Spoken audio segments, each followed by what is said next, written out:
bottom right, none other than NSH.Sting playing against his opponent here, one of the most furious Zerg players in the mid stages. I really believe that he is so crazy, and it was even a detriment to his game at previous DreamHacks where he just didn't have a good late game. He's improved.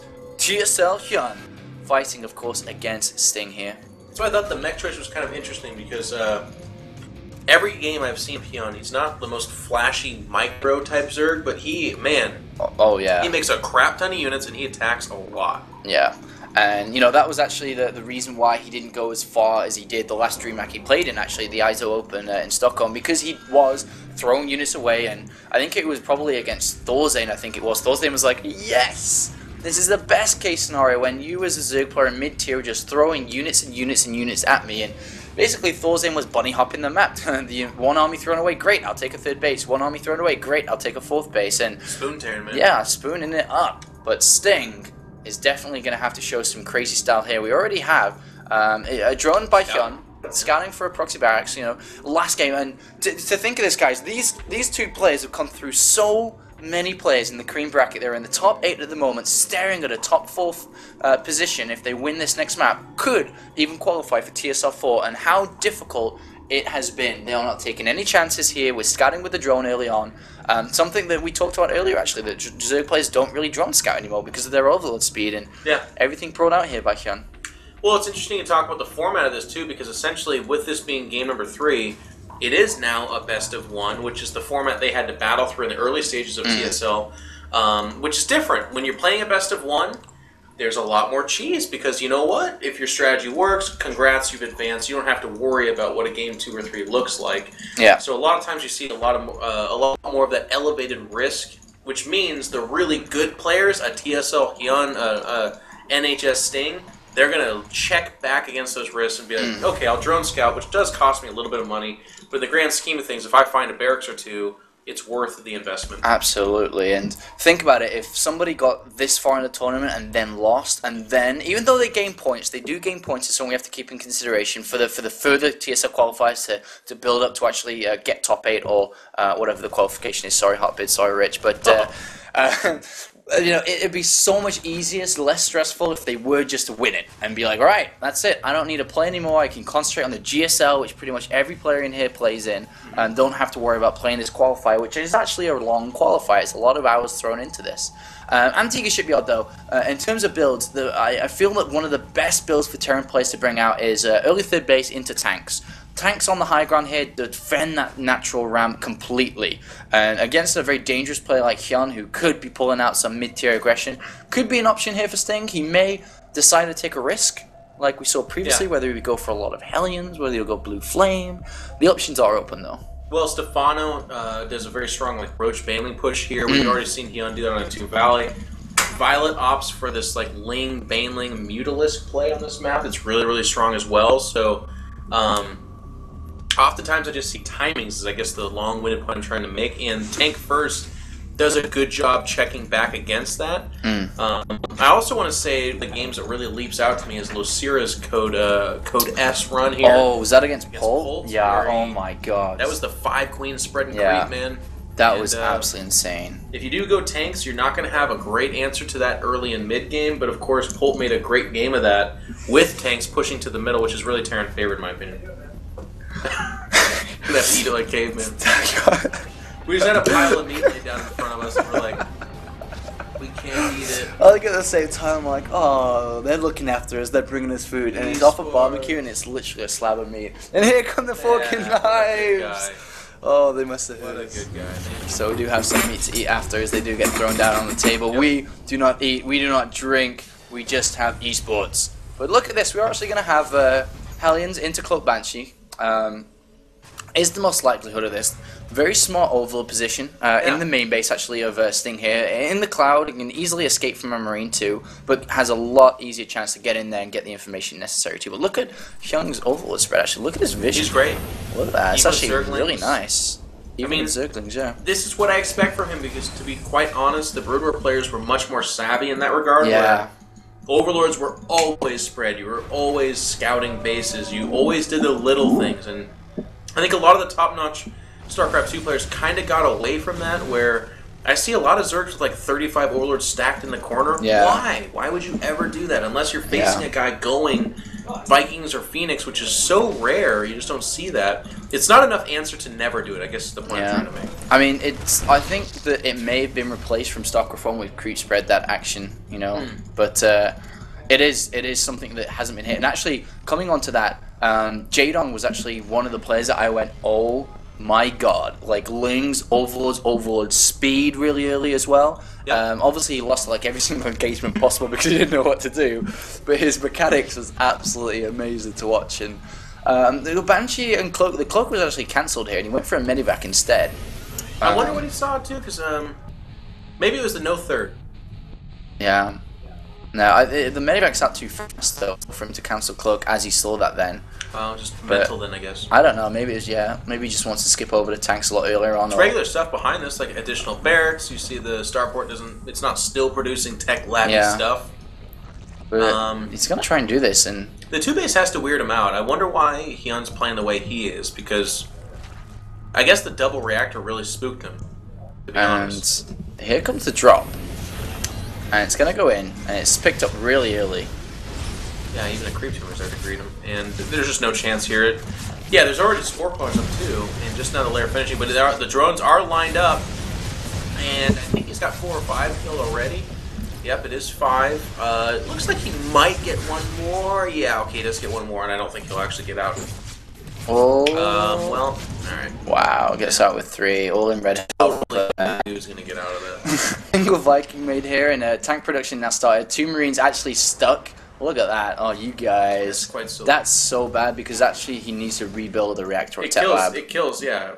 I mean, if he kills the reactor, okay, you could just lift the barracks, but that wastes the add-on. Wow. That's really, a little thing. That's newbie. Yeah. That's actually pretty newbie, though.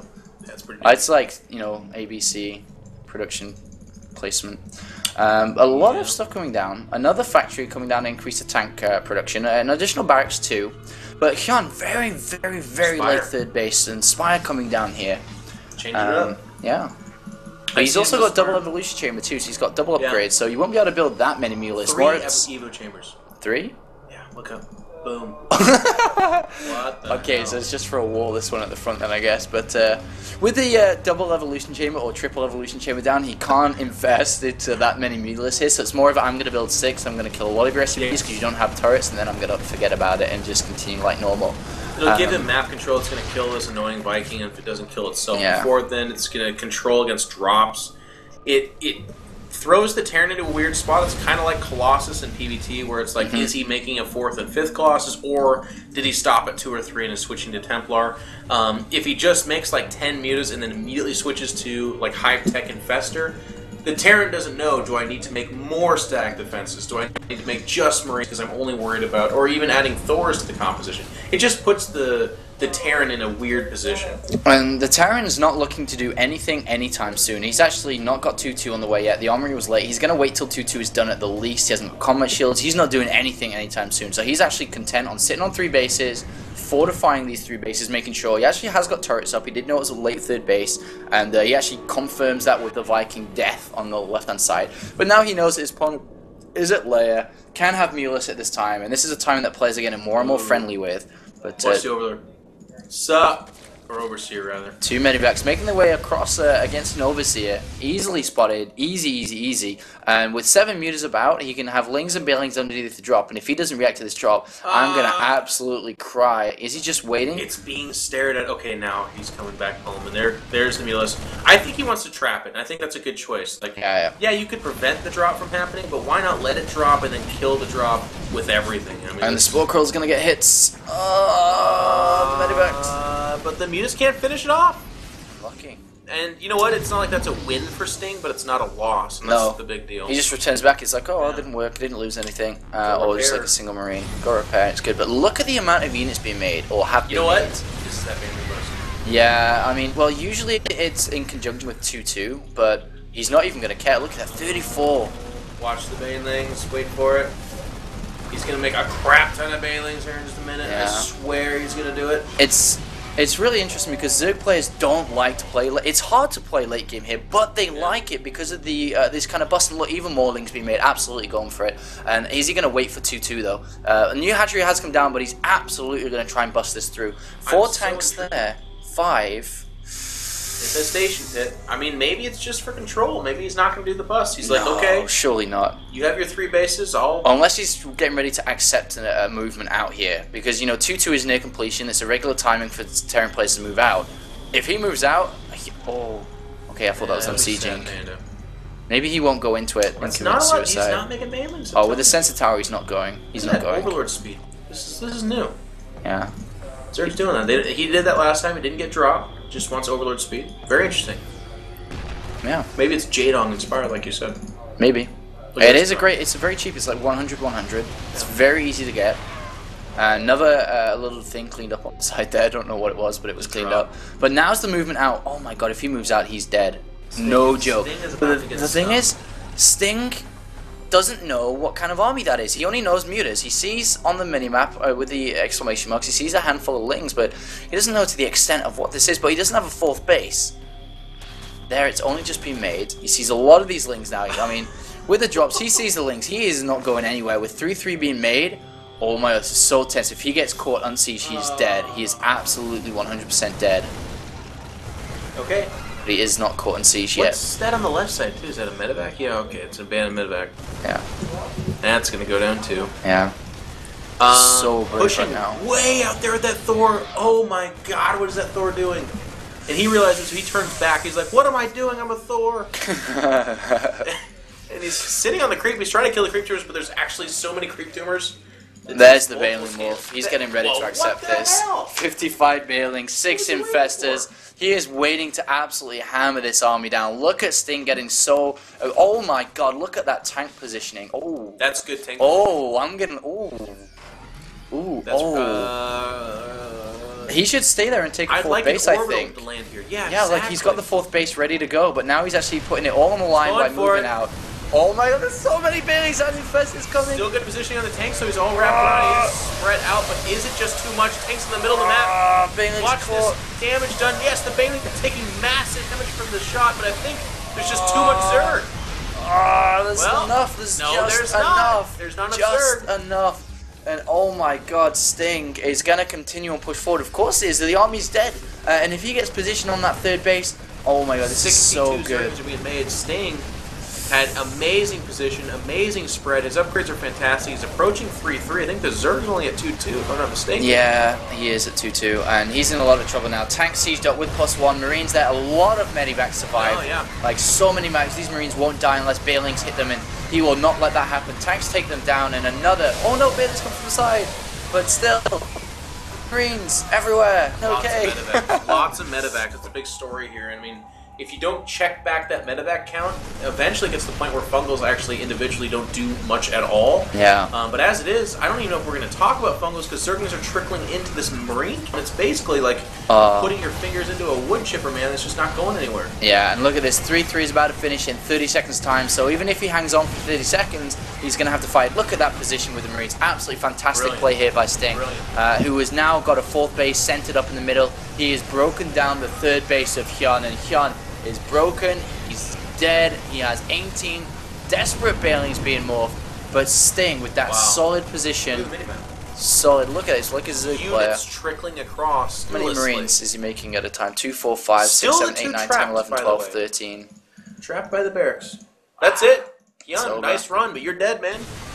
Sting is here. Sting is here, and Sting is here to stay as he cleans up the last remaining set of lings with more and more units behind. Good game called. And Hyun is now